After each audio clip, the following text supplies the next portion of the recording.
All right. So now, without any further ado, first of all, I'd like to tell everybody to get some pen and paper handy if they have it, because we are going to hear a wonderful talk, bringing it all together with our beloved Tony Hamilton. So grab your pen and paper and let's have Tony. All right, Tony. Good morning, family. Good morning. I am really excited about this morning. You know, you've heard me say this before. I am just in awe. Thank goodness I never get used to it. I am in awe of the synchronicity that occurs when we have our Sunday morning service. It just lets me know that spirit is present. I'm always given some little signal or a sign. You know, this morning it was in Patricia's treatment, and you'll hear as I mention something later, you'll understand that there was a synchronicity and a connection this morning. And I haven't spoken to Patricia in weeks. It's all spirit. So I'm really excited. So the talk this morning is on spiritual mind healing. We are looking at a summary in the textbook of part 2. I'm going to repeat. If you didn't get a pen and paper, please get a pen and paper. I don't care if you scratch on an envelope or a napkin. Later on, you're going to need a pen and paper if you're willing to play along with me. So as usual, I'm going to start with the textbook. This is actually in chapter 8, and then our current chapter, Spiritual Mind Healing, chapter 12. They actually say the same thing, but it was tweaked a little different in chapter 8. The first principle fundamental to the understanding of the operation of thought is that we are surrounded by an infinite intelligence. The possibility of spiritual mind healing, changing environment, controlling conditions, etc., through the power of right thinking rests entirely upon the theory that we are surrounded by a universal mind which reacts to our thought and always according to law. If you didn't hear that in Patricia's treatment this morning, I suggest you go back and listen to it again. Spiritual man is perfect, but his individual use of life and law enables him to cover a perfect idea with an apparently imperfect cloak. Now, we all know that that's because when we come here, we're born into a life where there is erroneous thinking. But the truth is, we're perfect. Our erroneous thinking covers up the perfection, okay? Spiritual man is perfect, but his individual use of life and law enables him to cover a perfect idea with an apparently imperfect cloak. Sickness is not a spiritual reality. Let me repeat that. Sickness, problems, errors, not a spiritual reality. It is an experience, an effect of wrong thinking, not a cause. The body, devoid of mentality, could neither know nor experience sensation. It is entirely an effect. Why? Because it is consciousness, and the spirit, the presence of God that gives life, that is expressing in and through and as our body. The body of man is made from the same undifferentiated spiritual substance from which all creation is formed. Page 179. The person is a spiritual entity governed by a perfect law, directed by positive intelligence, and animated by divine life, love, and law. Now, In several of the chapters before, I think like the last 3 chapters in this chapter and several of the chapters going forward, even though the chapter had a particular theme, there was a lot of focus on spiritual mind treatment and us being spiritual practitioners using the teaching, understanding the teaching to change conditions, to change the erroneous thinking, and to create the life and the experiences that we want to. And spiritual mind treatment is a powerful tool to do that. I'm going to ask you a question, just answer to yourself. Have you ever, how many times have you used spiritual mind treatment to change your life, to create something that you want to experience, to change something, to make something different in your life?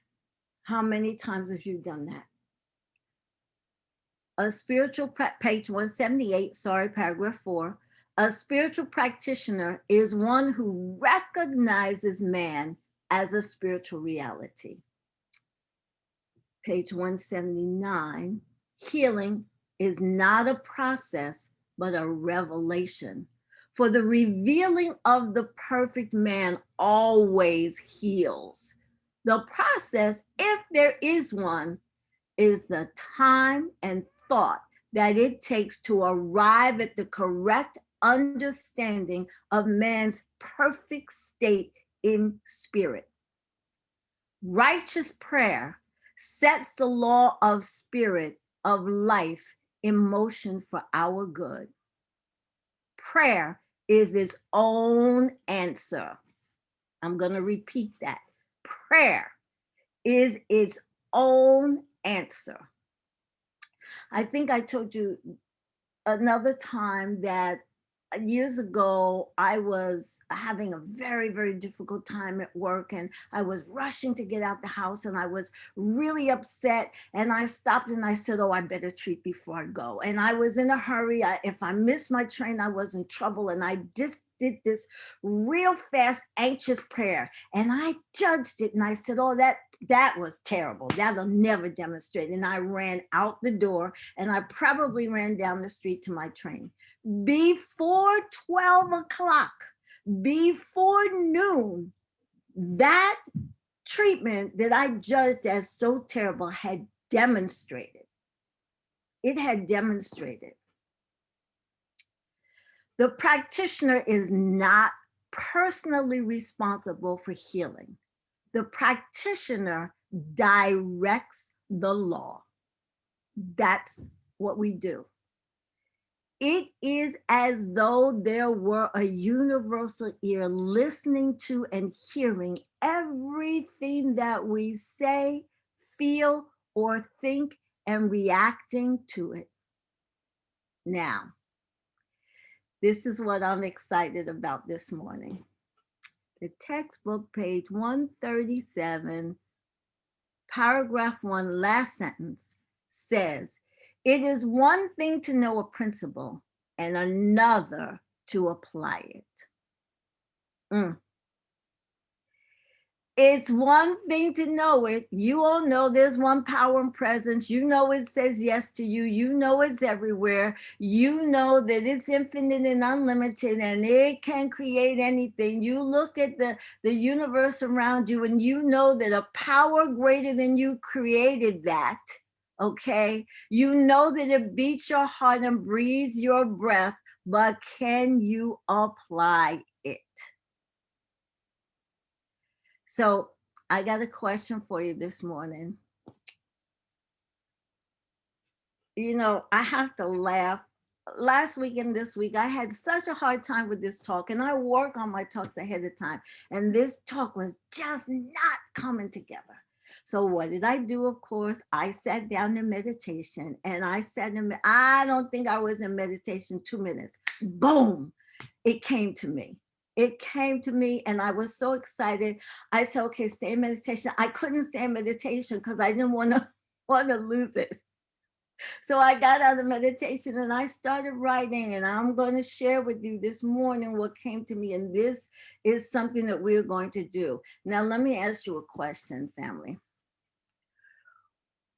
How many of you have taken practitioner classes? You don't have to raise your hand, just answer inside yourself. How many of you have been to class, period? And how many classes have you been to? How many of us mostly learn from Sunday mornings? I'm not going to do this, but if I right now were to unmute and ask you to offer a prayer, to offer spiritual mind treatment, could you? Could you do it and do it comfortably? Now, I apologize to all my practitioners this morning because I know how hard you work to be able to do what Patricia so beautifully did this morning. So this isn't for the practitioners this morning. What came to me in meditation is for everyone else who doesn't treat or who struggles with treating. And so I have an invitation for you this morning. I'm going to ask you to play with me. If you don't have a pen and paper, please get one. Okay? And play along with me. For those of you who don't treat at all or who don't treat well, we are going to learn treatment this morning. And before you say, oh, it's too much, it's so involved, they studied for years, I could never do that, suspend that doubt for me for just a moment and just have fun with me, okay? Just have fun with me. So we have two different forms of treatment that we use. We have 5-step treatment or we have 7-step treatment.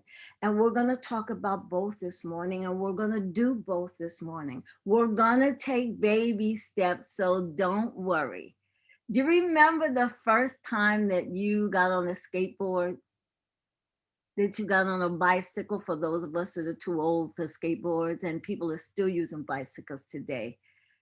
Or maybe for those of us that are a little older, how about the first time you tried a hula hoop? You put that thing on and you're wiggling and going crazy trying to keep it from falling down. And the first thing you did was probably laugh. Yes? I know I did. I know I did.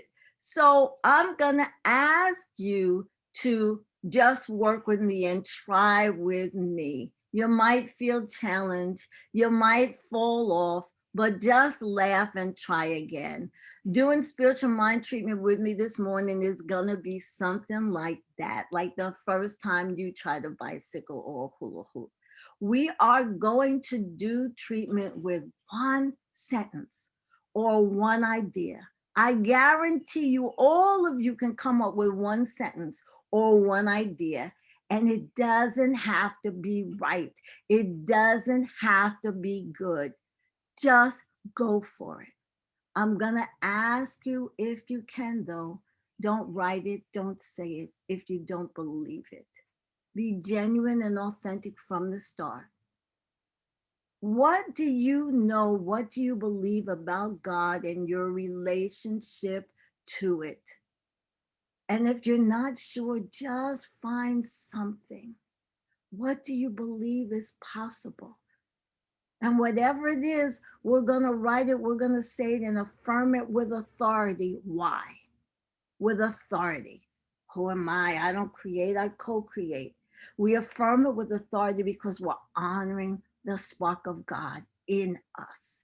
Okay? So I'm going to ask you to just go for it.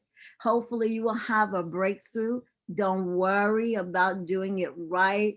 Just experiment, play, find your voice and have fun and laugh at any silliness or awkwardness that comes up. We're going to do them one step at a time, okay? So the first step when you do 5 steps of treatment is recognition. Recognition is the awareness of a power and a presence, what I call God, Spirit, Creator, the universe, whatever you want to call it, whatever you're comfortable with, the first step is recognition of the presence. Okay. Remember, one sentence or one idea. Okay.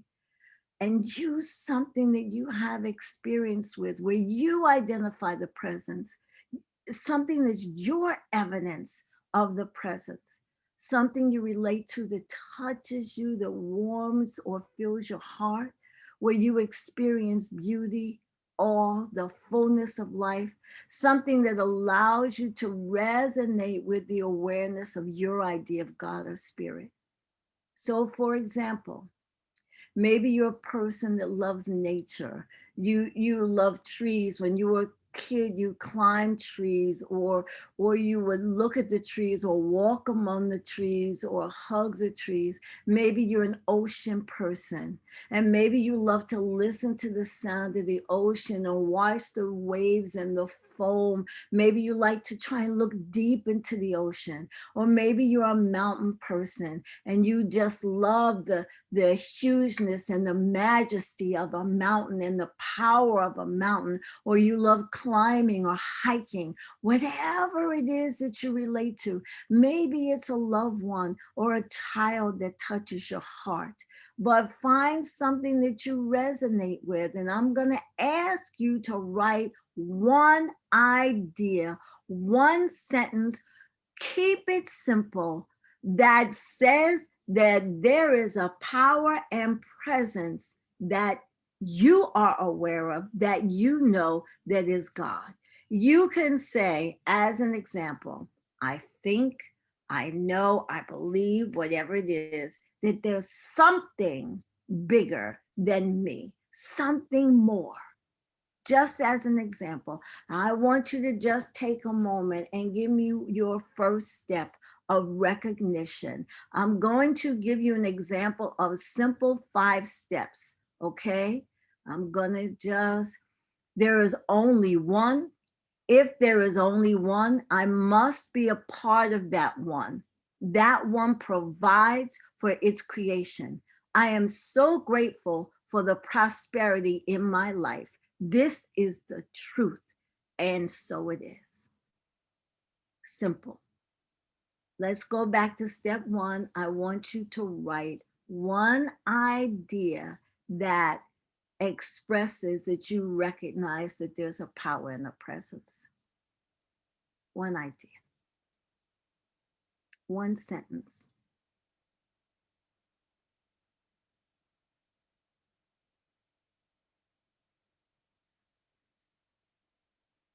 The next step is unification.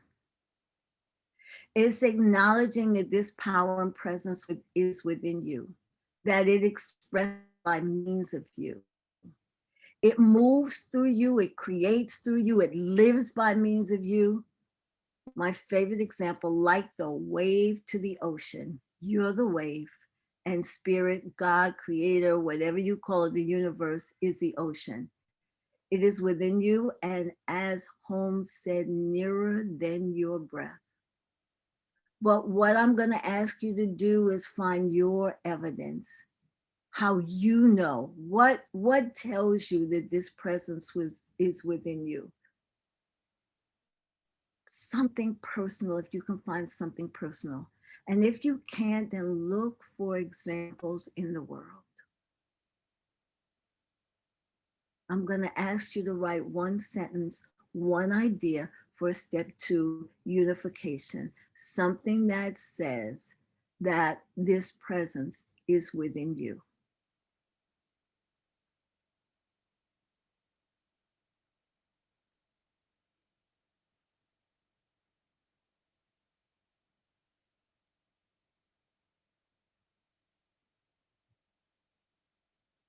I know I'm not giving you a lot of time. Hopefully you're writing as and listening as I'm talking.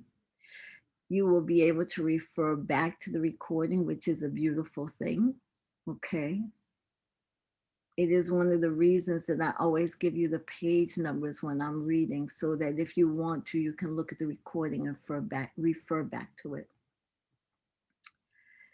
The next step is called realization or declaration. I add the word affirmation to it so that you know you're declaring, you're affirming what it is that you want to experience, what it is that you want to co-create or have happen. Okay. So this may sound obvious, but I want to recommend to you and caution you that you know what you want to demonstrate, that you're clear. That's a better way to say it, on what you want to demonstrate, what you want to experience. And understand that it's your birthright. Claim it, speak it affirmatively, but know what it is. What does it look like? What does it feel like? And let it come through your mind and heart. So just pick one thing, something simple. And it can be general: health, love, peace, wholeness, or a new car, a new home. Pick one thing and just affirm. You need to know something. So it informs and guides me so that I know what to do. It creates everything I need to buy a new house. I know, I trust, I affirm that it will make a way for me. State your declaration.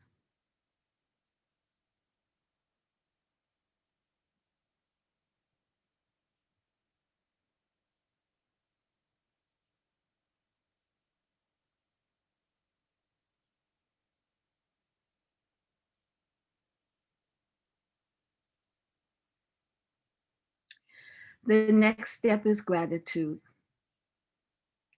How will you feel when you have it? How will you really feel?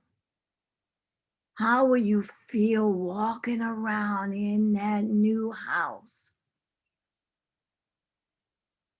Sitting back in your chair, making up the bed, putting pictures on the wall, cooking dinner and having the family around the big table. How will you feel?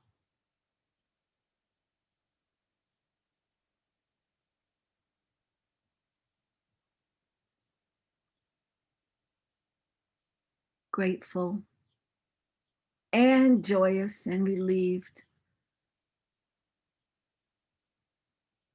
I'm so grateful. I'm elated and grateful. I give thanks for all the bounty that I receive.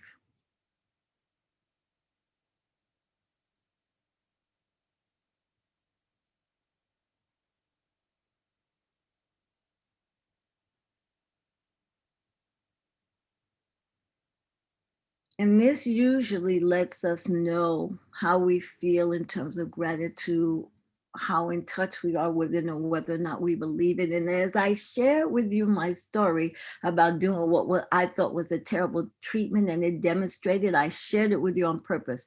Don't worry about that. Just give thanks.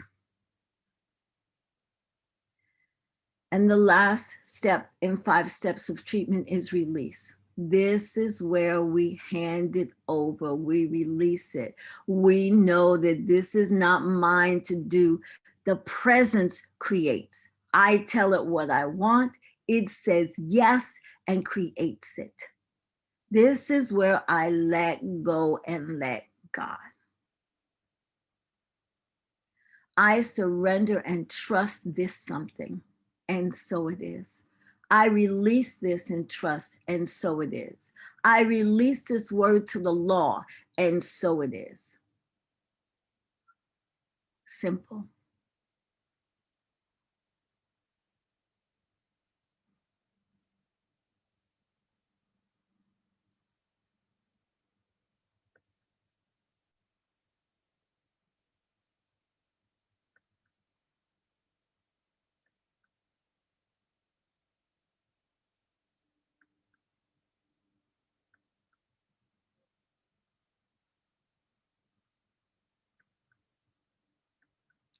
Now we are going to talk about the additional steps when we use 7 steps of treatment. Now, a lot of times people say, don't do the 7 steps, don't bother with it. It gets too complicated. The additional steps, when we do the 7 steps of treatment, I think are very important, especially when you're first beginning, when you are first learning how to treat for yourself. And I'm going to explain why. Because sometimes when you are affirming, these thoughts come up. Okay? So, for example, I do a treatment. I say, God is infinite. I can use the infinite resources of its universe. I am rich. And this little voice comes and says, no, you're not. What do you do with that? You argue back. You argue back and you say, you deny that you're not. You say, God is no respecter of persons. If Jeff Bezos can become rich, I can become rich. When the rain falls, it falls on everyone.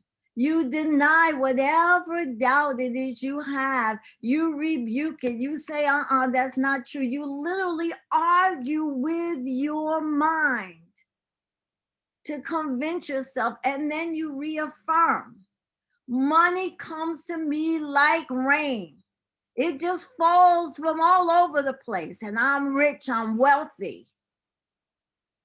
You do all the other steps, but if you have a bunch of doubts come up, you deny them. You would say they're not true and say why they're not true. And then you reaffirm that yes, in fact, you are wealthy. Yes, in fact, you are wise. Yes, in fact, you can treat. Yes, in fact, you can find a way to get through to your teenager who's acting crazy. Yes, you can experience whatever, because the presence of God within you is going to move through you and provide you with exactly what you require to do what you have claimed you want to do. So you will only use denial and reaffirmation if your mind is going at you and it's arguing with you and it's contradicting what you're affirming. Okay? I would also highly recommend that you go back to the textbook or any other book that gets you clear and sets you straight in terms of the truth of who you are and who spirit is, what spirit is expressing by means of you.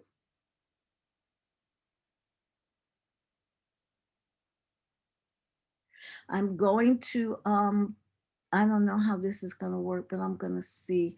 I'm going to add the steps of treatment. Let me see here. There we go. That's the 5 steps. And I'm going to add the 7 steps just so you have them as a reminder.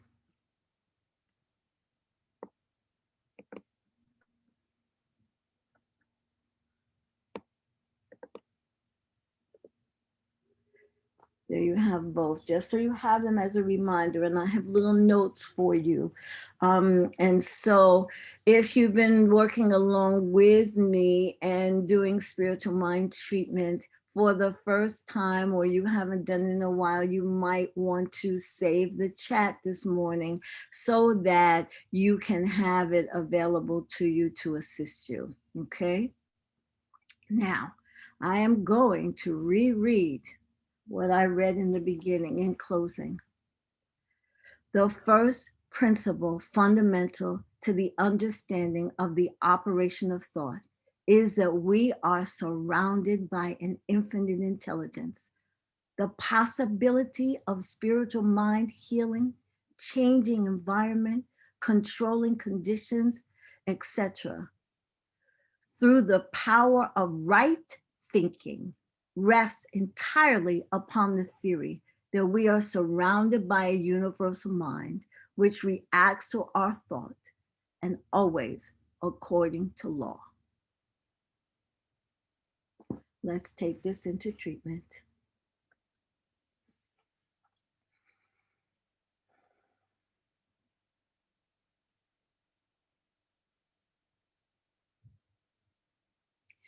It is with joy and gratitude that I speak this word, that I know that there is a power and presence that is absolutely perfect.